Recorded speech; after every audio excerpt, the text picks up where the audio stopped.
하나님께서 오늘도 위대한 일로 감격과 감사일로 채우시고 우리로 찬송하며 승리하도록 축복해 주실 줄 믿습니다. 우리 찬송 305장 나 같은 죄인 살리신 찬양 드립니다.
하나님의 말씀은 시편 60편 1절에서 12절 말씀입니다. 하나님이여 주께서 우리를 버려 흩으셨고 분노하셨사오나 지금은 우리를 회복시키소서. 주께서 땅을 진동시키사 갈라지게 하셨사오니 그 틈을 기우소서. 땅이 흔들림이니이다. 주께서 주의 백성에게 어려움을 보이시고 비틀거리게 하는 포도주를 우리에게 마시게 하셨나이다. 주를 경외하는 자에게 깃발을 주시고 승리를 위하여 달게 하셨나이다. 주께서 사랑하시는 자를 건지시기 위하여 주의 오른손으로 구원하시고 응답하소서. 하나님이 그의 거룩하심으로 말씀하시되 내가 뛰놀리라. 내가 세겜을 나누며 숫꽃 골짜기를 청량하리라. 길르앗이 내 것이요 므낫세도 내 것이며 에브라임은 내 머리의 투구요 유다는 나의 규이며 모압은 나의 목욕통이라. 에돔에는 나의 신발을 던지리라. 블레셋아 나로 말미암아 외치라 하셨도다. 누가 나를 이끌어 견고한 성에 들이며 누가 나를 에돔에 인도할까? 하나님이여 주께서 우리를 버리지 아니하셨나이까? 하나님이여 주께서 우리 군대와 함께 나가지 아니하시나이까? 우리를 도와 대적을 치게 하소서. 사람의 구원은 헛됨이니이다. 우리가 하나님을 의지하고 용감하게 행하리니 그는 우리의 대적을 밟으실 이심이로다. 아멘. 영국의 정치가요 혁명가인 크롬웰은 청교도의 경건한 신앙을 가진 사람이었습니다.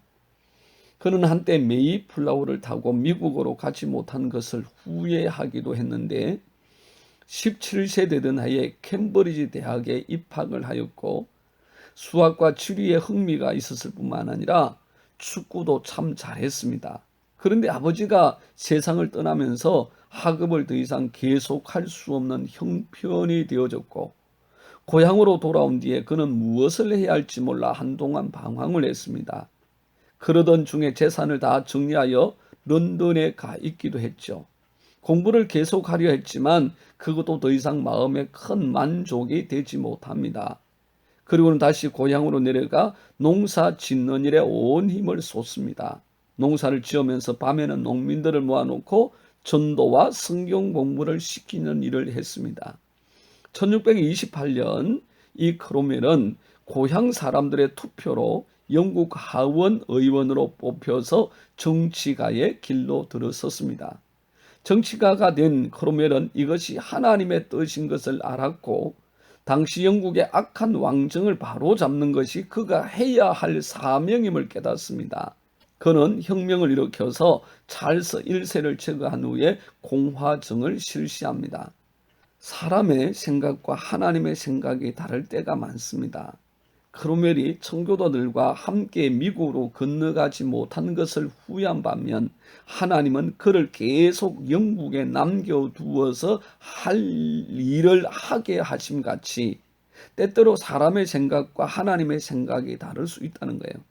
그렇지만 분명한 것은 내 생각이 아니라 하나님의 생각이 선하고 하나님의 길이 생명의 길임을 믿습니다.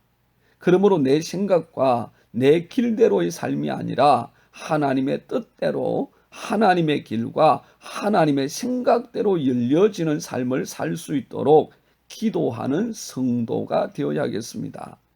오늘 본문은 다윗의 삶에 있었던 적반하장의 한 사건을 배경으로 합니다. 이는 사무엘하 10장의 사건인데 그동안 좋은 관계를 유지하며 지내왔던 암몬 자손의 왕 나하스가 죽게 됩니다. 이에 다윗이 그의 죽음을 애도하며 조문을 보냈지요. 그러자 암몬 자손의 방백들이 다윗의 이 순수한 사랑의 뜻을 오해하고 왜곡하여서 자신들의 나라를 전복시키기 위하여 조문단을 가장하여 정탐꾼을 보냈다고 생각합니다.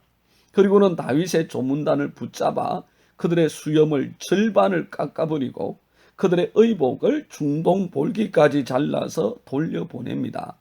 그의 순수한 사랑의 조문 사절단을 정탐꾼들로 왜곡하고 조문 사절단에게 행한 그들의 있을 수 없는 모욕과 멸시의 행위를 보면서 다윗은 큰 충격을 받았습니다. 거기다가 이들은 자신들의 잘못을 인정하고 사과해야 마땅한데 도리어 그들의 행동이 잘못임을 깨닫고 난 후에 오히려 다윗에게 큰 미움이 된 것을 깨닫고 군사를 일으켜서 다윗을 대적하고 이스라엘을 공격해 옵니다. 엄청나게 많은 아람 사람들과 그들의 병거와 마병들 그리고 뛰어난 장수를 돈을 주고 사서 다윗과 이스라엘을 공격해 온 것이죠. 이 어처구니 없는 암몬 자손들의 공격 앞에서 다윗은 그의 신하들을 보내서 싸웠고 이스라엘이 이 전쟁에서 크게 승리하였습니다. 말도 안 되는 이 상황 앞에서 다윗은 오직 하나님만을 의지하고 하나님만이 도움이심을 고백하며 하나님의 구원을 간구합니다. 그리고 그 간구를 따라 하나님께서 그들을 진멸하여 주셨고 하나님의 구원의 은혜를 베풀어 주셨습니다. 다윗의 생각과 의도는 아주 순수했습니다. 친분이 있었던 암몬 왕이 죽었고 그의 죽음을 애도하면서 고인을 떠나보낸 아들 한운을 위로하고 그 슬픔을 같이 나누기 위해서 순수한 사랑의 마음으로 보냈습니다. 그 어떤 불의한 의도는 조금도 없었습니다. 오직 고인을 향한 존경과 연민의 마음, 그의 남은 자들을 향한 사랑의 마음뿐이었습니다. 역지사지라는 말이 있죠. 우리가 한 번만 상대편의 처지나 입장에서 먼저 생각해보고 이해하려고 한다면 거기에는 이해와 사랑이 넘쳐날 것입니다. 그런데 사람은 누구든지 자기가 보고 싶은 것만을 보고 듣고 싶은 것만을 들을 뿐 아니라 자기 생각대로 해석하고 자기 입장에서만 생각합니다. 이는 모든 사람이 다 그러합니다. 그 사람만 그런 게 아니라 나도 그렇습니다. 그렇기에 사람은 누구든지 의지할 대상이 아닙니다. 사람은 누구든지 믿을 대상도 아닙니다. 사람을 의지하거나 사람을 믿게 되면 반드시 아픔을 당하게 되고 배신을 당하게 됩니다. 죄 아래에 있는 모든 사람이 다 그렇습니다. 사람은 다 헛됩니다. 사람은 손에 들려진 그것도 부러진 갈대 지팡이와 같아서 그를 의지하는 자를 반드시 찌르고 상하게 합니다. 그러므로 사람이라는 것은 오직 하나 사랑할 대상일 뿐입니다. 오직 의지할 분, 믿을 분은 하나님 한 분밖에 없습니다. 예수님만이 우리의 유일한 믿음이고 예수님만이 우리의 유일한 만족이십니다. 다윗은 오늘 본문 11절에 우리를 도와 대적을 치게 하소서, 사람의 구원은 헛되민이다 하였습니다. 그리고 시편 34편 9절과 10절에 이렇게 고백합니다. 너희 성도들아 여호와를 경외하라. 그를 경외하는 자에게는 부족함이 없도다. 젊은 사자는 궁핍하여 줄일지라도 여호와를 찾는 자는 모든 좋은 것에 부족함이 없으리로다. 그렇습니다. 암몬 자손들이 자신들의 허물과 죄악 실수를 덮기 위하여 모은 수많은 용병들, 그들이 하늘의 별과 같고 바다의 모래와 같다 할지라도 사람의 구원은 헛것입니다. 오직 하나님의 구원이 완전하고 온전합니다. 오늘도 나의 잘못과 허물을 덮으려고 하는 것이 아니라 그것을 주님 앞에서 겸손히 인정하고 용서를 구함으로써 그리스도의 복된 향기가 있는 삶을 살고, 우리의 구원은 오직 하나님 한 분이며 그분만이 우리의 만족되심을 기억하고 오늘도 감사와 승리의 삶을 살아내는 저와 여러분의 삶이 되시기를 주의 이름으로 축복합니다. 다 같이 기도드립니다. 참 좋으신 아버지 하나님, 오직 우리가 믿고 의지할 분은 예수님 한 분밖에 없는 줄 믿습니다.